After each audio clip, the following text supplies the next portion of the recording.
mtazamaji na msikilizaji mwaminifu wa Theologies TV, karibuni kwenye robo hii ya 4 mwaka 2025 inazungumzia kuhusu mafundisho ya imani toka katika maisha ya Yoshua. Tunakaribisha kwenye somo la pili linalozungumzia kushangazwa na neema. Tunakuja kushangazwa na neema katika juma hii ya pili. Hivi leo Jumapili tuzungumzie kwanza tu nafasi nyingine ama second chance. Kwa hivi nitakualika pamoja nami kusoma kwenye Yoshua 2:1 ukisoma sambamba na Hesabu 13:1-2 15 hadi 18 na 33 na Hesabu 14:1-12. Tuangalie kwa nini Yoshua alianza utume wa kuitoa ile nchi ya ahadi kwa kutuma wale wapelelezi.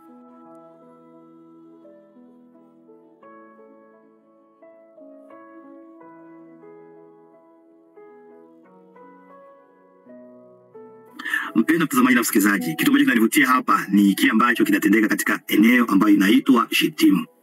Hapo anapokuwa Shitimu kunakuwa Yoshua ambaye anawatuma wapelelezi. Yoshua yeye anapowatuma wapelelezi, anatuma wapelelezi wawili kwa siri kwa muda karibia wa siku 3 tu, kwa uficho, ili kwamba waende kupeleleza mji. Shitimu ni mahali ambapo anatukumbusha vitu fulani.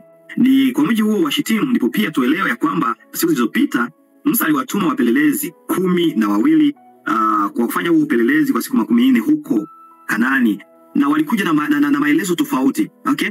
Hawa walienda hadharani wapelelezi 12, na walipotoka huko waleta taarifa ya kuvunja moyo watu. Wakasema tulipojiona tukawajikuta kama wapanzi kabisa. Watu wale ndio wanakuwa ni wakubwa, kwa hivyo hatutaweza. Ilikuwa tu ni Caleb na Yoshua ndio wakawatia moyo, anasema msiogope, Mungu atatushindania. Kwa hivyo alipowatuma wale wengine wapelelezi, walipokuja wale wa kizazi kipya, waliwatia watu moyo. Walipata matumaini kwa sababu walifikia mahali ambapo ni pakahaba Rahabu, na wakasema kwamba hakika Mungu atatushindania. Ni hapo Shitimu pale ambapo tena Balaamu akashawishi wana wa Israeli na wakafanya dhambi ya uzinzi, kuabudu sanamu na vitu vingine. Sasa hapo anapokuwa hapa Yoshua anawaandaa kutoka huko Shitimu kwenda kupeleleza mji wa Kanaani sana Yeriko, unaweza kujiuliza tena kitu kibaya kinataka tokea hapo, kwa sababu Shitimu kunaonekana kwamba ni mambo mabaya ndio yalikuwa yakitokea. Lakini tunaelewa ya kwamba tunaposoma tunaona kwamba Mungu aliwapatia wana wa Israeli fursa nyingine ama nafasi nyingine, ama tunaita second chance. Hakusema anawamaliza, akawapea nafasi nyingine. Hivyo ndivyo Mungu alivyo katika maisha yetu. Maana nyingine tunaenda katika tunataka kuanguka katika maisha, hata kama kizazi kipya kilikuwa kimeshindwa vibaya mbele ya majaribu ya Balaamu, Mungu aliwapa nafasi ya pili. Kwenye Hesabu sura ya 15:1-3, 31:16, Yoshua 2:1. Kwa hivi tunaona ya kwamba Mungu aliwapea nafasi ya pili.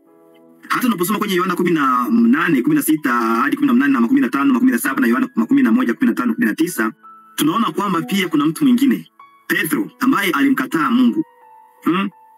Walipokuwa wamemchukua Yesu, watu wanakuja wanamwambia, "Wewe unafanana na Yesu." Simjui. Zaidi mara 3 walikuwa kimkataa. Lakini alipewa nafasi ya pili. Yesu alipofufuka akamwambia Petro, "Je, unanipenda?" Akasema, "Ninakupenda." "Je, unanipenda?" "Nakupenda." "Je, unanipenda?"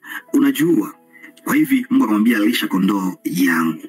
Mungu, Yesu anasema kwamba Mungu ni Mungu wa nafasi za pili na zaidi.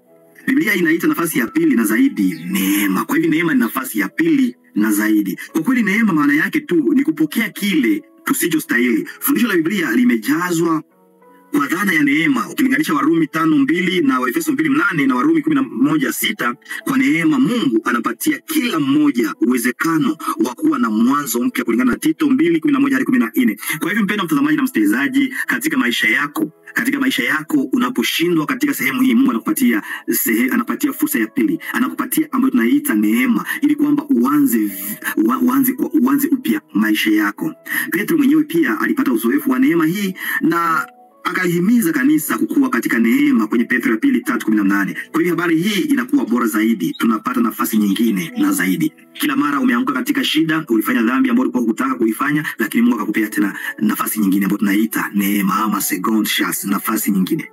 Nijiulize tunauliza katika maisha, wale wanaokosea, je, unakuwa na muda wa kuwapatia nafasi nyingine? Taifa la Israeli lilipewa pia nafasi nyingine, fursa ya pili, na hakika walikuwa tayari kuingia katika nchi ya Kanaani. Mpendwa, tumesoma lesoni pamoja na wewe tuliposoma Marko. Ni nani mwingine katika Biblia ambaye alipewa nafasi ya pili ama fursa ya pili ama second chance? Fikiria na uweke jibu lako hapa kwenye comment. Hebu tafakari kuhusu uzoefu wa Waisraeli walipopewa nafasi nyingine ili waingie Kanaani, na kuhusu neema aliyopewa Petro baada ya kumkana Bwana wake. Matukio haya yanatufundisha nini kuhusu namna ambayo inatupasa kuwapa neema wale wanaohitaji? Weka jibu kwenye comment. Tuwe na ombi.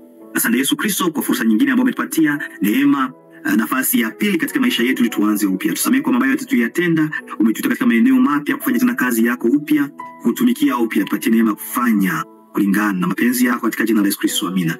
Mungu akubariki, usikose kusubscribe, like na kushare.